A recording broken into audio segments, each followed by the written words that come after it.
Guys, Mike Fowler here today. I know it's been ages, probably about 2 years, year and a half since I made a video.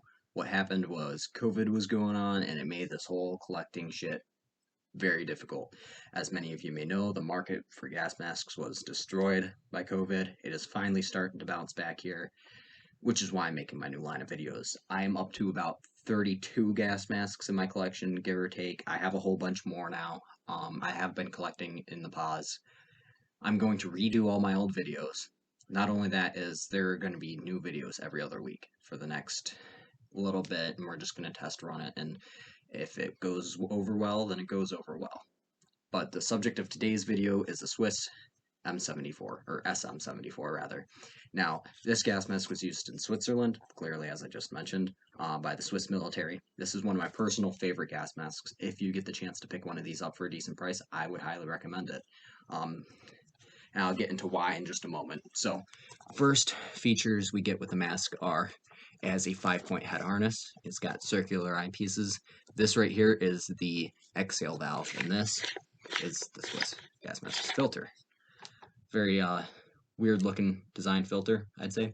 It came in this plastic case, many of you guys may see. Mine sadly didn't have the bag, and I was able to get the mask by itself for a very good price, might I add. I believe it was like 20-25 bucks for just the mask, so I picked it up.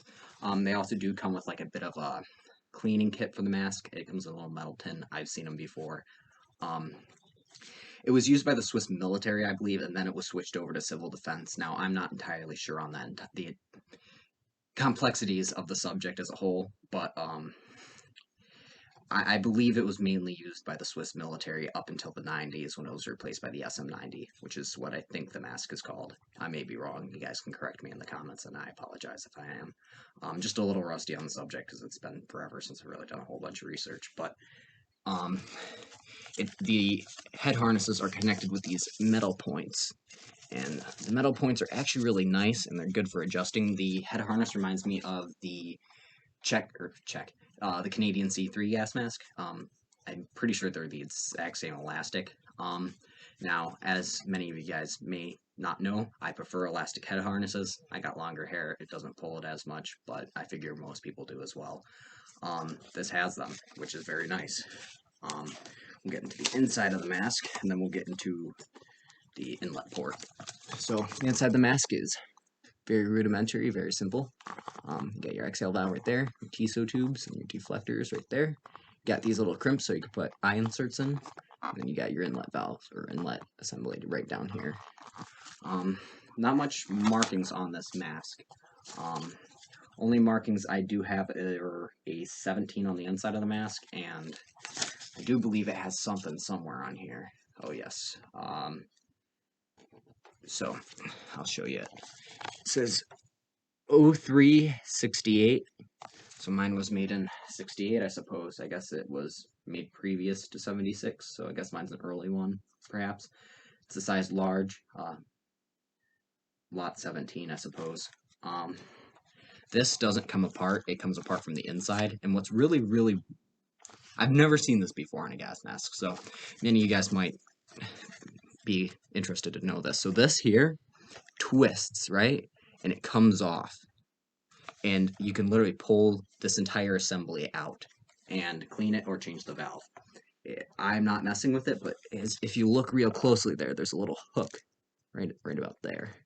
And it hooks in, and it's what's holding it together. It's just a big spring. Now, another really weird freaking feature of this mask is the eyepieces. The eyepieces actually screw off. Now, I'm not going to take them all the way off, but I'm just going to demonstrate this to you.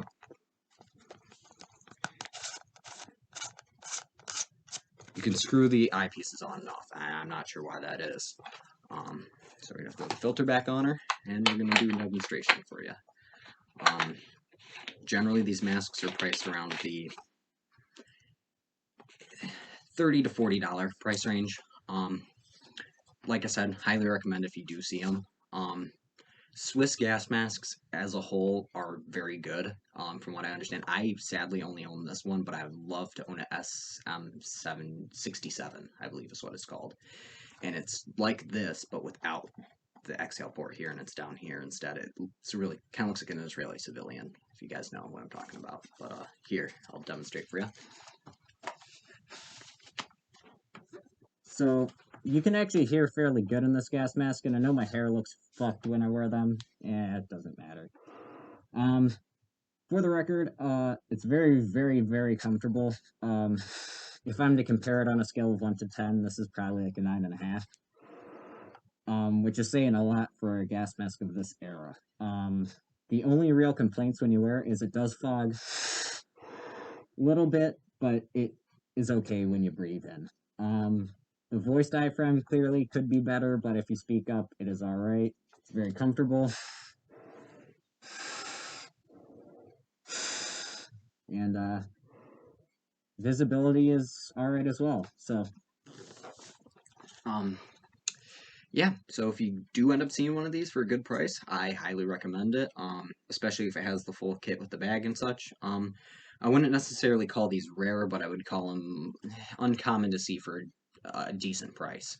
Highly, highly recommend this mask. The next video will either be on the Hungarian gas mask I recently procured, or the M17A1 I recently procured, or I could do the M10 or the Draeger M65. I have plenty of masks to go on about that I've gotten as of late. So that will conclude this video. I really appreciate you guys taking the time to watch this. I'm really glad to be back here on YouTube, and I will see you guys in 2 weeks in the next video.